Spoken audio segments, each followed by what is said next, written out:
নতুন কর্মী নিতে আগ্রহের কথা আগেই জানিয়েছে মালয়েশিয়া সরকার। এবার প্রবাসী কল্যাণ ও বৈদেশিক কর্মসংস্থান এবং আইন মন্ত্রণালয়ের উপদেষ্টা ডক্টর আসিফ নজরুলের সঙ্গে বৈঠকে আনুষ্ঠানিকভাবে কর্মী নিতে আগ্রহ প্রকাশ করল দেশটি। বাংলাদেশ সহ মোট 14টি সোর্স কান্ট্রি থেকে 12 লাখ কর্মী নিতে চায় মালয়েশিয়া। এর মধ্যে প্রায় 20,000-এর অধিক শ্রমিক যাওয়ার সুযোগ পাবে বিনা খরচে। দুপুরে মালয়েশিয়ার পুত্রাজায়ে প্রবাসী কল্যাণ ও বৈদেশিক কর্মসংস্থান এবং আইন মন্ত্রণালয়ের উপদেষ্টা ডক্টর আসিফ নজরুল দেশটির স্বরাষ্ট্রমন্ত্রী সাইফুদ্দিন নাসুসাস ইসমাইল ও মানব সম্পদ মন্ত্রী স্টিভেন সিম চি কেওয়ের সঙ্গে যৌথ সভা অনুষ্ঠিত হয়। বৈঠকে কর্মী নেয়ার বিষয়ে নীতিগতভাবে সিদ্ধান্ত নিয়েছে দেশটি। বিষয়টি নিশ্চিত করে প্রবাসী কল্যাণ মন্ত্রণালয় উপসচিব সারোয়ার আলম বলেন, 21 মে ঢাকায় যৌথ ওয়ার্কিং কমিটির মাধ্যমে এই সিদ্ধান্ত চূড়ান্ত হবে বলে আশা করা হচ্ছে।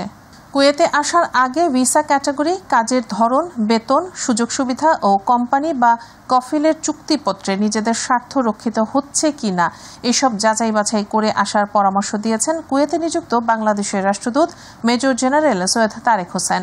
প্রতিনিধি আলামিন রানা জানান, গতকাল কুয়েতের মিসিলায় বাংলাদেশ দূতাবাসে রাষ্ট্রদূত বর্তমান সময়ে প্রবাসীদের কল্যাণে বিভিন্ন বিষয় নিয়ে বাংলাদেশ প্রেস ক্লাব কুয়েতের সাংবাদিকদের সঙ্গে মতবিনিময় সভা করেন। এ সময় রাষ্ট্রদূত আরও বলেন, শুধু একজন রাষ্ট্রদূত কিংবা দূতাবাসের কর্মকর্তাদের চেষ্টা যথেষ্ট নয়। প্রবাসীদের কল্যাণে সফলতা আনতে হলে প্রয়োজন প্রবাসীদের ঐক্যবদ্ধ উদ্যোগ। এর সাথে অনেক প্রবাসী শ্রমিক দালালদের দ্বারা প্রতারিত হচ্ছে বলেও মন্তব্য করেন রাষ্ট্রদূত। কোনো কোম্পানিতে আসছেন, সেই কোম্পানির সাথে আপনার চুক্তিপত্রতে আপনার স্বার্থ রক্ষিত হচ্ছে কিনা এবং আপনার ভিসাটা সত্যায়িত করা আছে কিনা দূতাবাস থেকে, এগুলো যদি দেখে আসেন আপনাদের প্রতারিত হওয়ার সম্ভাবনা থাকবে না ইনশাআল্লাহ।